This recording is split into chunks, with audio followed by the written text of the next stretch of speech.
Hallo liebe Freunde, danke für das Einschalten. Juri aus Irkutsk grüßt euch ganz herzlich. In diesem neuen Video möchte ich euch wieder ein paar Neuigkeiten vorstellen.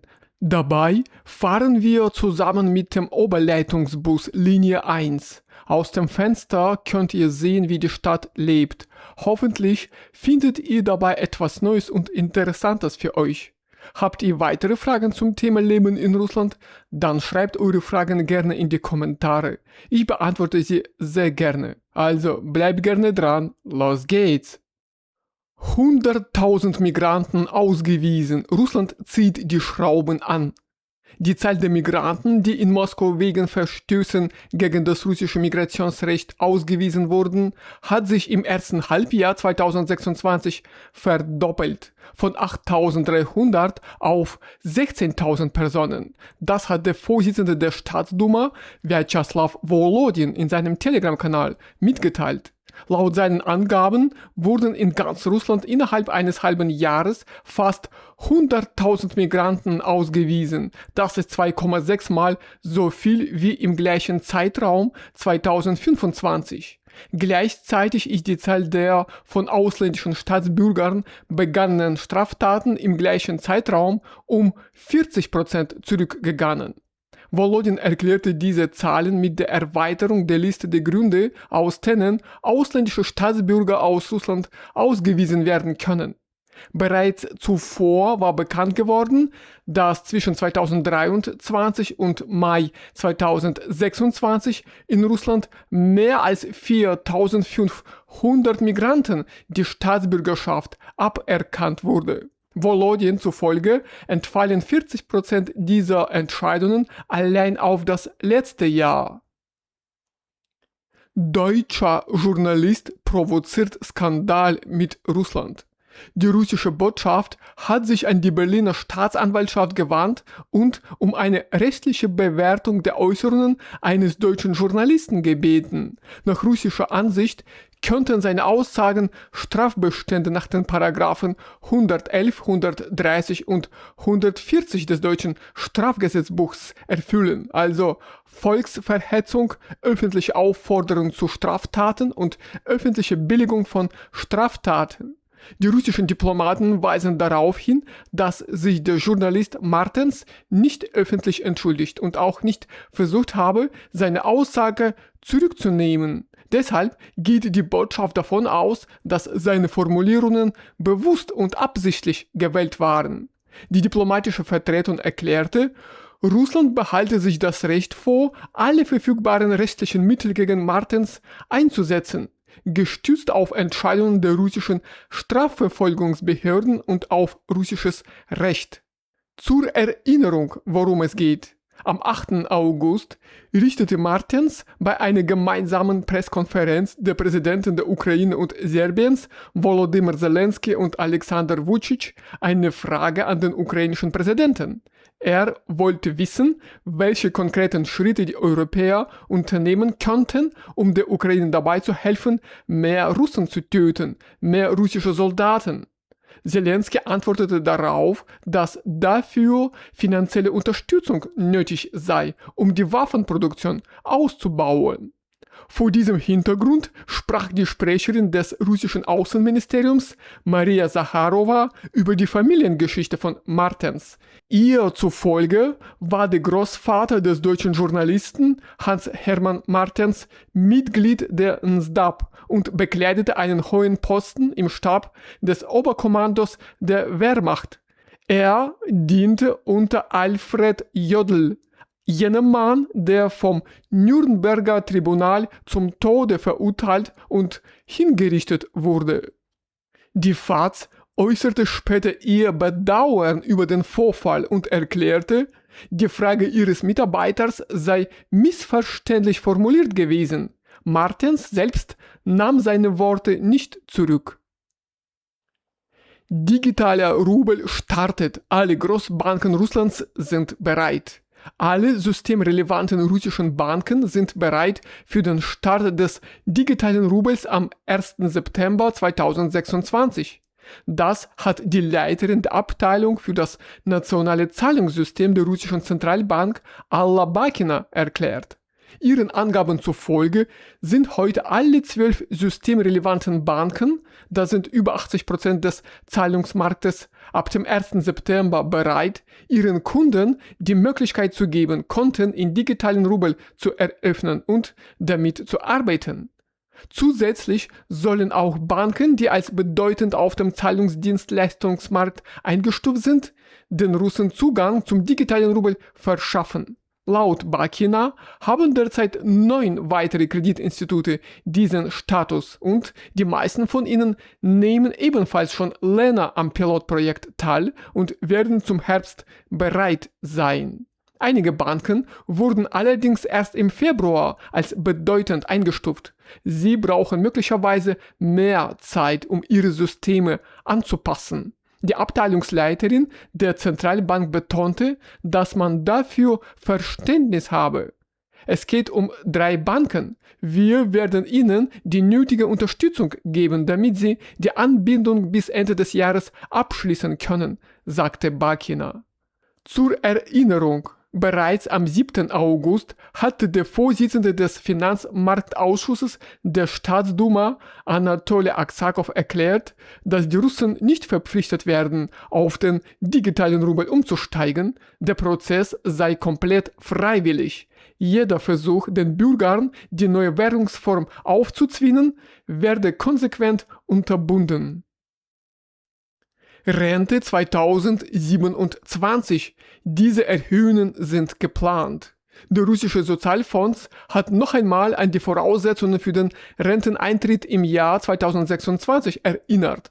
Dieses Recht können Männer ab 64 Jahren nutzen, also Jahrgang 1962, sowie Frauen ab 59 Jahren, also Jahrgang 1967. Außerdem müssen die Russen mindestens 15 Jahre Arbeitserfahrung nachweisen und 30 Rentenpunkte gesammelt haben, wie der Sozialfonds erklärte.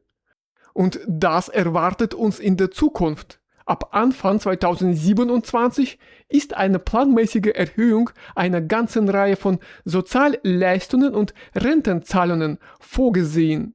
Das berichtete Nikita Chaplin, Mitglied des Haushalts- und Steuerausschusses der Staatsduma. Ihm zufolge werden die Versicherungsrenten 2027 in 2 Schritten erhöht. Zum 1. Februar erfolgt eine Anpassung entsprechend der tatsächlichen Inflationsrate des Jahres 2026. Zum 1. April folgt dann eine zusätzliche Korrektur, die sich an den Finanzkennzahlen der Sozialfonds orientiert. Außerdem werden die Sozialrenten und andere regelmäßige Zahlungen einmalig zum 1. April neu berechnet. Basierend auf dem prognostizierten Anstieg des Existenzminimums für Rentner. Für alle, die trotz Rente weiterarbeiten, gilt ein eigener Mechanismus. Ab dem 1. August 2027 berechnet der Sozialfonds automatisch ihre Zahlungen neu und berücksichtigt dabei die vom Arbeitgeber eingezahlten Versicherungsbeiträge. Die Höhe der Erhöhung ist dabei auf den Wert von 3 Rentenpunkten begrenzt. Auch die Militärrenten bleiben nicht unberücksichtigt. Ihre planmäßige Indexierung ist für Oktober 2027 vorgesehen, so der Abgeordnete. Bei begünstigten Bevölkerungsgruppen, zum Beispiel ehemaligen Piloten und Bergleuten, werden die Rentenzuschläge 4-mal im Jahr überprüft. Zum 1. Februar 2027 wird außerdem eine Indexierung des Mutterschaftskapitals und aller Sozialleistungen erwartet. Der Erhöhungskoeffizient wird sich an der tatsächlichen Inflation des Jahres 2026 orientieren. Die konkreten Zahlen stehen erst nach Jahresende fest, teilte der Abgeordnete mit.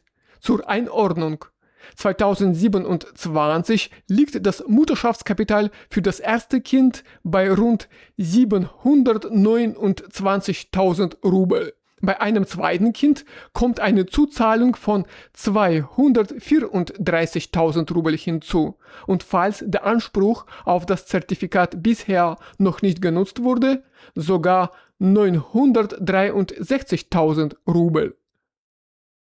Nordkoreanische Frauen arbeiten jetzt in Russland. Frauen aus Nordkorea reisen in organisierten Gruppen nach Russland, um dort zu arbeiten.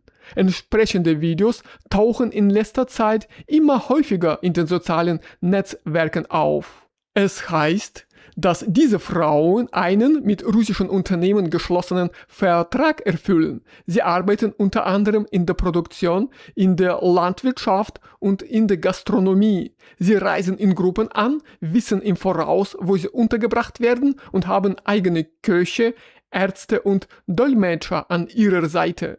Nach Ablauf des Vertrags kehren die Frauen nach Nordkorea zurück.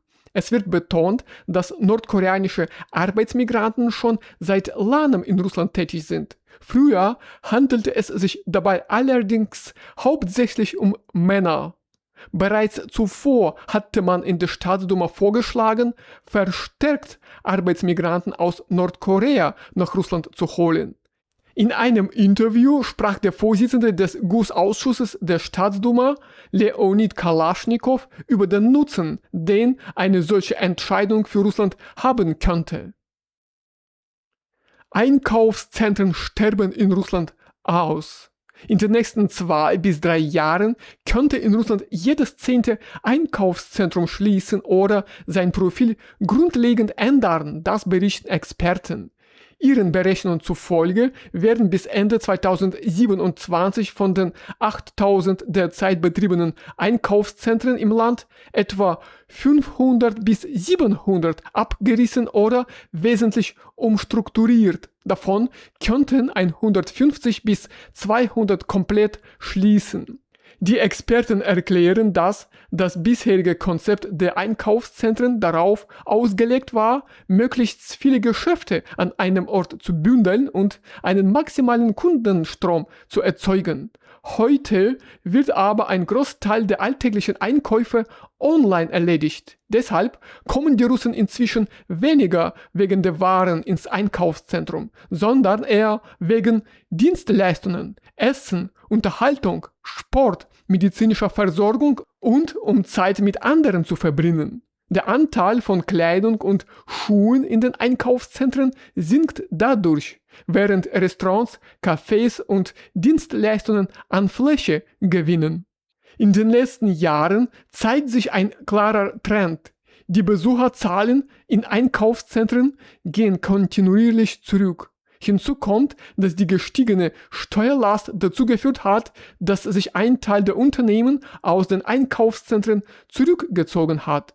Besonders gefährdet sind dabei Objekte, in denen ein großer Teil der Fläche von Kleidung, Schuh- und Elektronikgeschäften belegt ist, da diese Produkte besonders stark online gekauft werden. Also, liebe Freunde, das war's von mir für heute. Danke für das Anschauen dieses Videos. Hoffentlich habt ihr etwas Neues und Interessantes für euch entdeckt.